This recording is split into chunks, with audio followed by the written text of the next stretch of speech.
Рахмат, кийинки сөз депутат Момбеков Рыскелди Чыныбековичте. Рахмат, Дастан Дастович. Мухаммедкалы Дөшекевич. Мен мұныңыз қызыл қияны мұғалімдерге қандай қиқырса мага да ошондой кыйкырсын деп атайын галстугун тагынбай келдим. Ушул жигиттин бир духун байкайынчы депчи.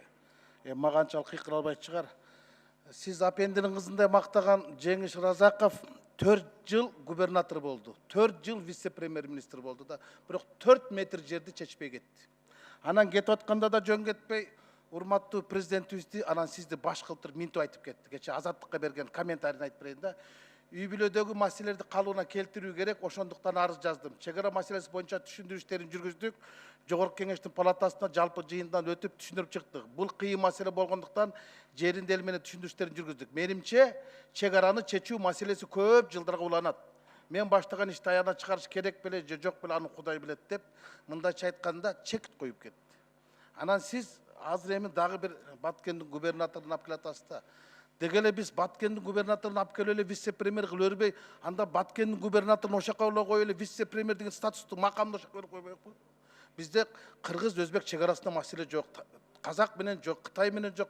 Болгону тажик кыргыз чек арасында. Анда Баткендин губернаторуна эле статус берейик вице-премьер. Ал так ошондой экен да. Сиз кандай көз караштасыз? Анан мунуңуздан башка өзүңүз сунуштап атасыз да, башка талапкер жок болобу депчи. Эми Улукбек Кочкоров окшогон мыкты жигит бар, министр, чек истесең чек, чечен десең чечен.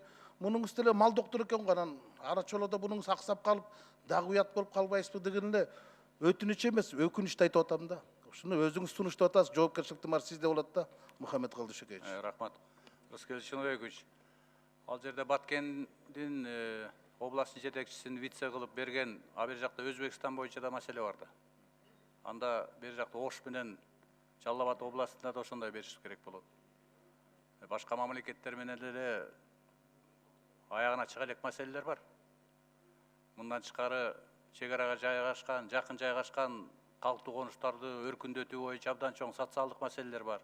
Булардын баарын Баткен областында отуруп чече албайт аны. Ал өкмөттө. Анан бир чети, экинчи чети башка мамлекеттердин мамлекеттик комиссиялары, өкмөттүн гана деңгээлинде сүйлөшүшөт алар. Алар өзлөрү келип Баткенде же болбосо биздин областтардын вице-премьер статусу менен сүйлөшкөндө ал башкача болуп калат. Алардыкы мамлекетте өкмөттүн мүчөлөрү жана вице-премьерлери келет. Анан бул жерде да биз өзүбүздүн деңгээлибизди карашыбыз керек да.